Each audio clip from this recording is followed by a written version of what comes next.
Hello, and welcome to a Cloud Developer channel. In today's video, I'm going to show you how to use Azure Functions in your AngularJS application. So what we're going to do is we're going to actually build a very simple version of a visit account for your web application. And what we're going to do first is we're going to start off in showing you how to set the Azure Functions up, and then we'll go through and show you how to integrate that logic into your application. So the first thing I'm going to do is I've already created in a prior video the Cloud Developer Func feature, or the actual application itself.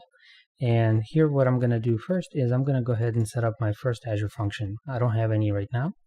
So I'm going to go ahead and click New Function. And the functions I'm going to be using here are going to be HTTP triggers. So basically, what I should be able to do here is use normal HTTP requests to be able to either make a call to update data or get data. So in this case, we're going to need two.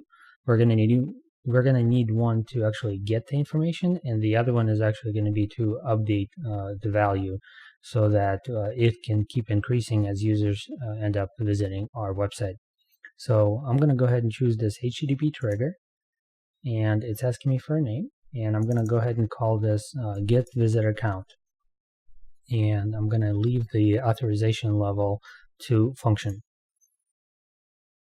Once I click this, it's going to show me the basic template. So there's a couple of things to note here. So the first one is going to be the view files section, and this is where it shows you the files that are available. And then the test is the one we're going to be using. So you'll see that if I actually click run here, you'll see that it returned the value of hello Azure, because that's what the parameter is here.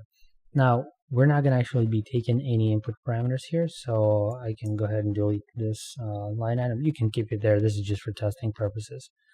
The next item I'm going to show you is we're going to need to set up a binding, and that binding is going to be actually used to be able to talk to our table storage in Azure, which is going to keep the information. So what we're going to do first is we're going to click on this integrate tab or section, and I'm going to start off with only allowing certain types of methods. In this case, I'm going to only support a get method for HTTP, so I'll uncheck all the other ones, and I'll hit save here. The next item I'm going to do is I'm going to specify an input parameter here, and you click this new input, and in this case I want to bind to Azure Table Storage. So I'll go ahead and select that and click select, and in here it wants the name for the parameter that is going to be available in my function, and then I'm going to call it table. The actual table name is going to be the name of the table in your blob storage, or not blob storage, but Azure Storage account. And in this particular case, I have my Azure Storage Explorer open here, and I've already set up this Cloud Developer Func storage account, and in here I have an option for tables, and in here I actually have a function counter table. If you're interested in knowing how to set that up, you can watch the prior video. I showed that before. Also, what you should be able to do here is you want to add a new column here. I just called it value, and you do that by clicking edit, and then in here you just add a property, give it the name that you want it to have, give it the data type you want it to have. So in this case it's going to be int64 or a long, and then I set the value to 0. So that's how you set that up.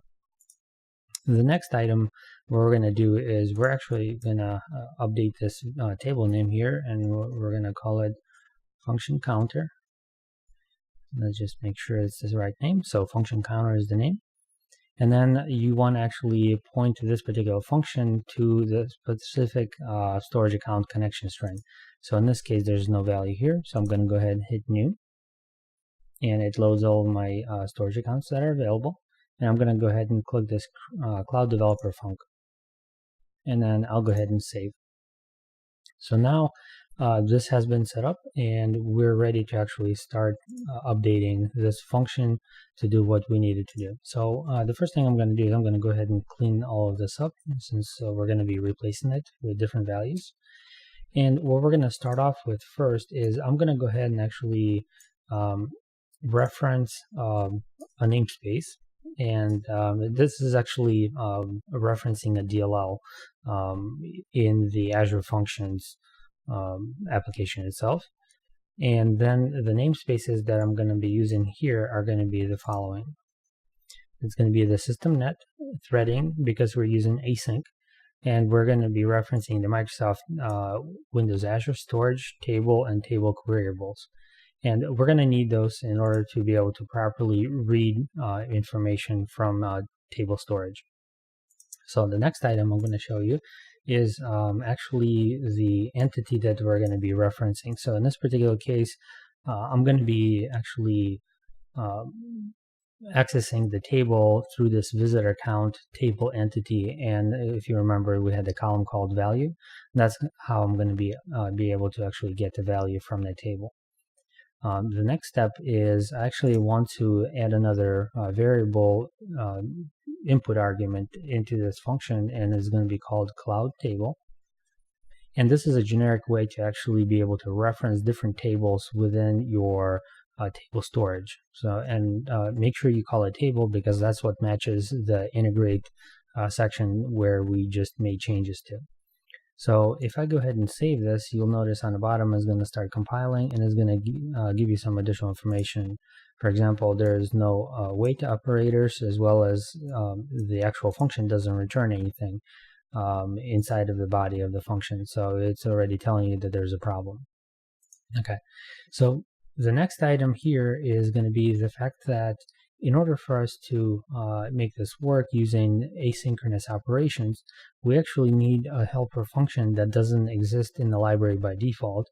And I was able to actually find a way to actually implement this. And all it does basically is it's an extension method.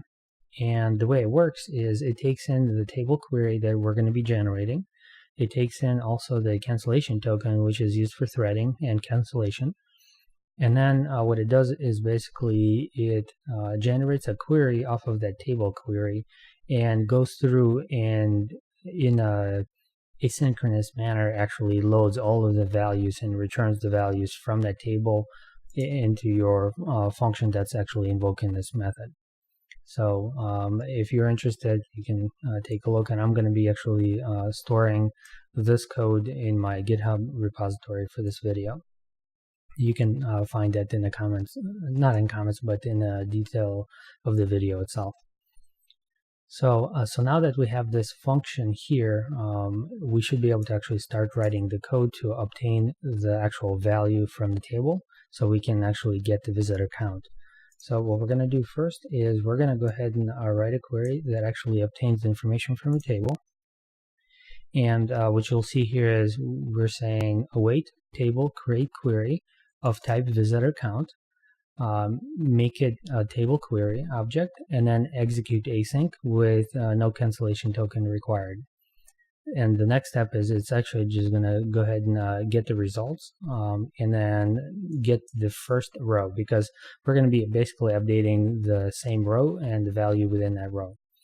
So now that we have this information, what we can do is go ahead and add some additional logic here. And that is going to be basically to obtain the information. And if the row was not found, it will actually generate an error in the log for the Azure function. And it's going to return a response, HTTP response, stating that this was a bad request, or basically HTTP 400. And it's going to tell you that it was unable to retrieve the visitor count information. However, if it actually did succeed, it's going to go ahead and generate a response with an HTTP OK, which is a 200 status code, and it's going to generate a dynamic object, basically an anonymous object. Set the count property to the counter.value, which is the value stored in the actual table itself. And it's going to return it using an application JSON type of a format. So if we go ahead and save this now, we should be able to see that everything compiled okay, and we can actually try to run this and see what happens. So if I go ahead and run this now, it actually told us 404 not found. The reason for that is because you have to make sure that the HTTP method is actually set to the one that you need. In this case, get. And now let's run it again. and you can see that it actually successfully executed. Now, another thing you can actually do is notice up right here, it actually has a link to get function URL. If I click this, it'll actually give me the URL that I can use for this function. And then if I actually open it up in a different page, in a tab, I can go ahead and run this, and you'll see that I get the same response right here. So that's how we know everything is working as expected. So we're done here with our get visit account function. Now let's go ahead and write the other one for the actual update process. We're going to go ahead and choose the same HTTP trigger. And in this case, what I'm going to do is I'm going to call it update visit account. I'm going to leave the authorization level the same. And I'm going to go through the same logic. I'll just run through that real quick. So very similar functionality to the other function that we had. The only difference being that instead of actually returning the count, all we're going to do is just return status 200, saying that the function succeeded, and we're going to also just update the table variable itself. Let's go ahead and clean out this method body. And then I'm going to go ahead and also put basically the same helper function that I had before, because I need actually the reference to that table row itself, so I have to actually look it up. So I'll recreate the visitor count object, and then I'll also put that helper function or the extension method for execution of async logic. And then the difference in the actual main function is, like I mentioned, we're going to be actually updating. So I'm going to start off with first retrieving that same exact row and getting the actual object, the first record itself. The next step is I'm going to go ahead and log that there was an error. Basically, if it couldn't actually find it. So in this case, if the counter is null, it will again log an error. And then in the else statement, this is slightly different. And here, all we're doing, since we actually retrieved the object, all we're going to do is just increment the counter by 1. We're going to generate what's called a table operation, which is essentially going to replace that object because we updated its value, and we're going to pass that actual object that was updated. And then we're going to tell the table to actually execute the actual update operation. Now notice that I didn't put the actual cloud table here yet, so let's do that. And then I can go ahead and save this. And it's going to complain because we haven't actually completed everything yet. And one thing I actually forgot here is I want to actually return the 200 OK. So all we have to do is just say rec.create response and HTTP status code of OK. I'll go ahead and save that again. And the last remaining step of this process is we actually want to make sure that this input parameter is actually set up as well, like we did before. So let's go to the Integrate tab.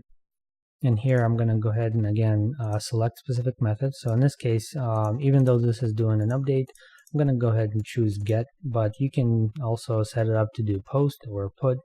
In this particular case, since I'm updating, put would actually make sense, and post as well. But for the purpose of what I'm trying to accomplish here, this will work just fine.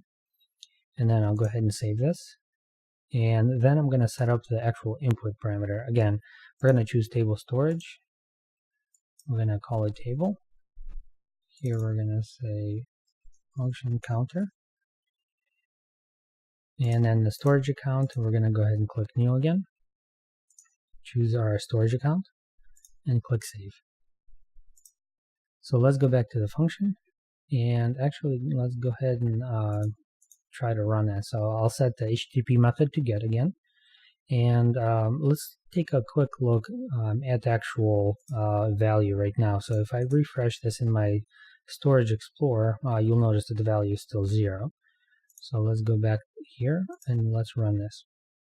So you'll notice that the function actually executed, and the output is status 200 OK. Now let's go back to our Storage Explorer and hit refresh. And you notice that the value now got updated to 1. Now if I go back and run it a couple more times, and go back to the Storage Explorer, I should see the value increment as many times as I ran the function. So you can see it's now set 4. Now, this function is also done. So let's go back to the get visit account and make sure that this is actually working as expected as well. So if I run this, I should see number 4 show up in the results. So, and you can see that the value is actually what we expected it to be. So for the time being, we're actually done creating the Azure Functions. And the next step is for us to actually set up our Angular application to be able to make these calls. And that process is pretty straightforward if you're familiar with normal Ajax type of implementations. So what I have open here is the website that we're going to be updating. And what I'm going to do is I'm going to actually just add a little section right here that that is going to have visitors, and then is going to have the actual count itself show up. So, and I'll show you how to do that real quick. So I already have PowerShell running, so ngserve has been executed. And then I have my Visual Studio code open. And the first thing I'm going to do is actually, I'm going to go ahead and open up my terminal session. And I'll go to the folder, the source folder itself. And I'm going to generate a service in Angular that's going to allow me to actually invoke these API calls on the Azure Function side. So I'm going to do ng service. I'm going to put it into services, and I'm going to call it visitor counter. And I'm going to put it in a module called app.module.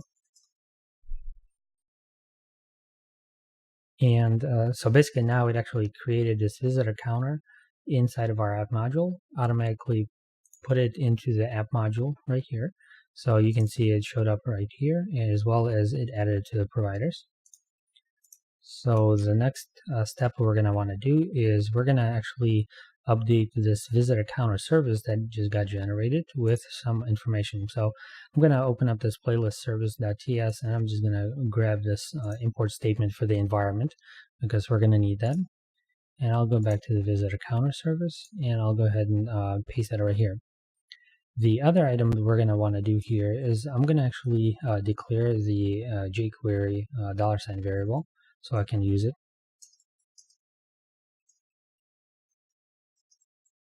And if you're interested in understanding what I'm doing here, take a look at my prior videos for building the Angular applications and how to use jQuery, as I explain the whole process in those videos.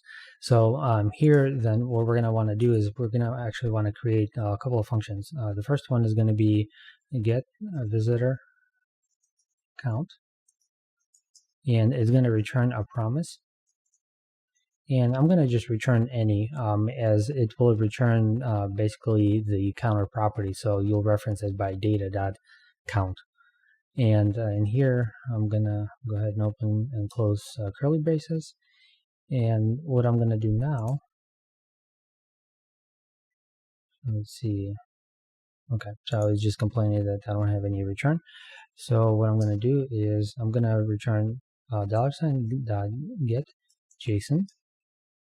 And then here, the next step that I need to actually perform is I need to actually invoke a particular URL. Now, which URL are we going to be invoking?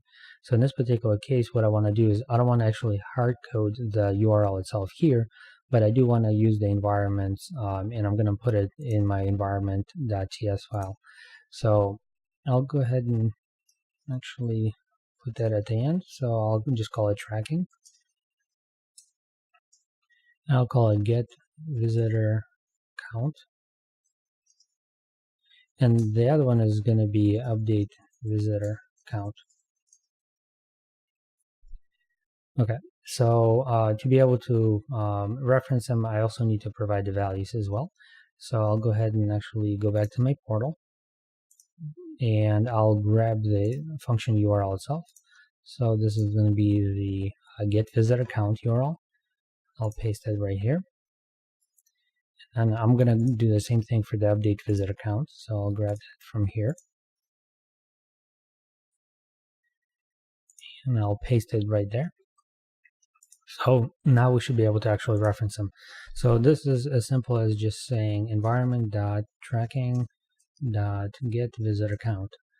So with just returning this variable here, everything should work just fine. So the next item I'm going to do is I'm going to create a function called update visitor count.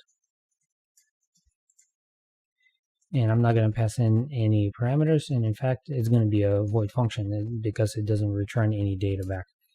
So here I also will just simply need to use .get method, and I'll point it to environment tracking update, and that's all I need right here. So I'll go ahead and actually save this, and everything should still be fully functional. So we can see that application is compiling, and we should be able to go to this browser, and everything is working here as well. So the next step is we need to actually integrate this particular service into our application. So let's see how we can do that. And what I'm going to do is I'm actually going to go ahead and put this into our application footer. So I'll open up the application footer component. And what I'm going to start with is actually creation of a constructor. Inside of the constructor, I'm going to make it a private variable, and I'm going to call it visitor count service, or I'll just call it count service. And there's going to be visitor counter service. And I'll open and close the brackets. And right now it's complaining that it doesn't actually know anything about the service. So let's go ahead and import it.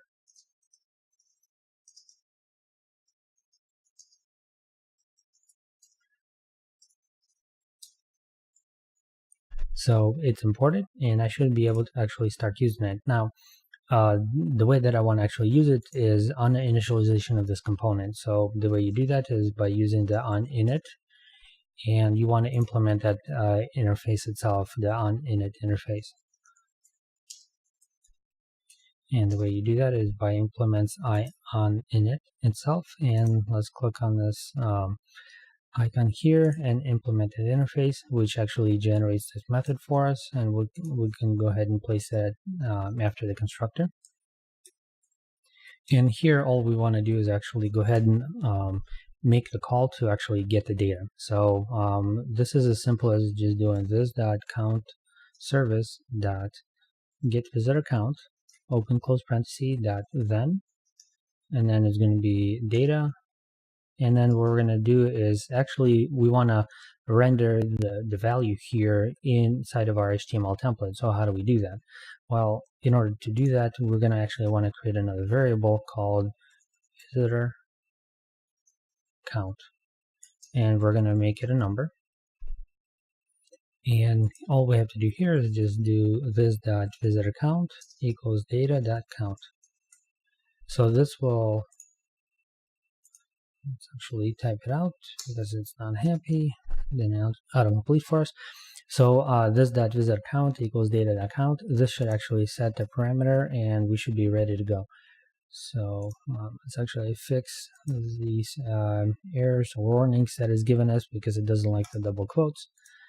So now that we actually have this set up, before I save this, I'll show you something real quick. So if I actually open up the Dev Toolbar and I go to the Networking tab, you would not actually see any calls going out to the application yet. And if I actually reload this right now, you'll see that it's just our standard JavaScript application. So we see we get the content for the playlist from our blob storage.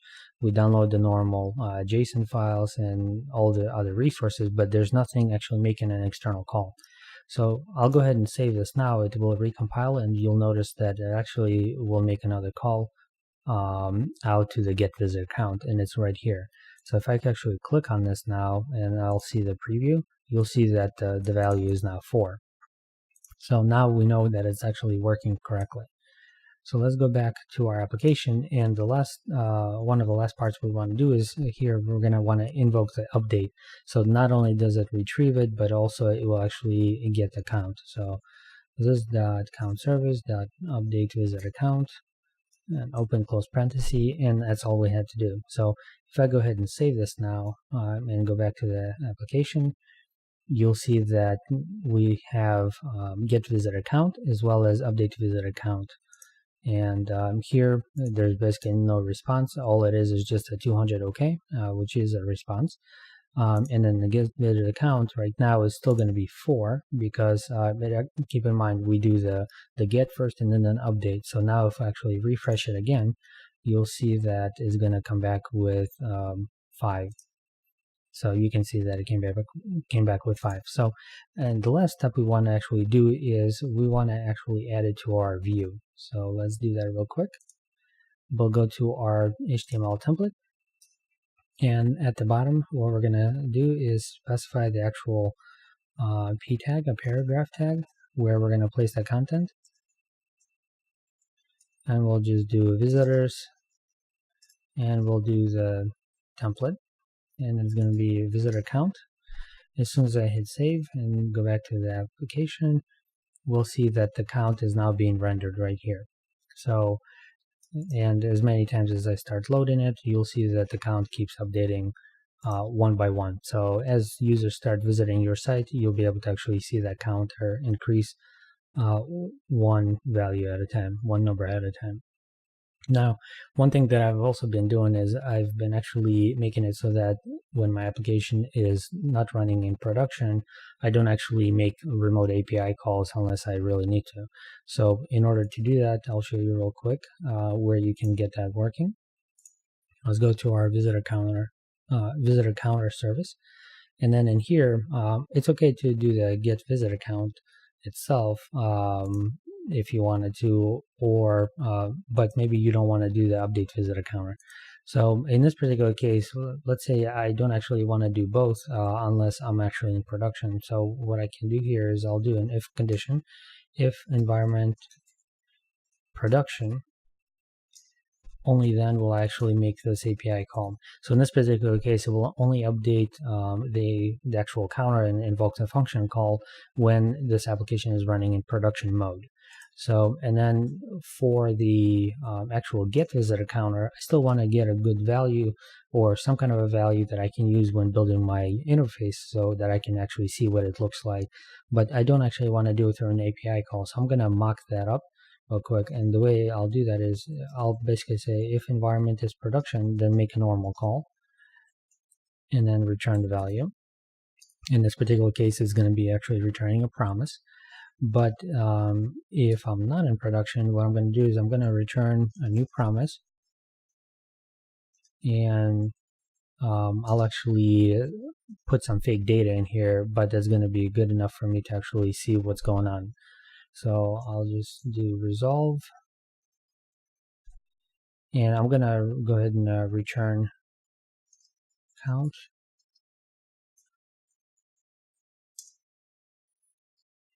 And that's it. So now if I refresh, you'll actually see that the value that we get back is the value we just hard-coded in our application. So that is how simple it is to actually integrate Azure Functions into your Angular application. Now, there are better ways to actually make HTTP calls more Angular 2 ways of doing it by using an HTTP module.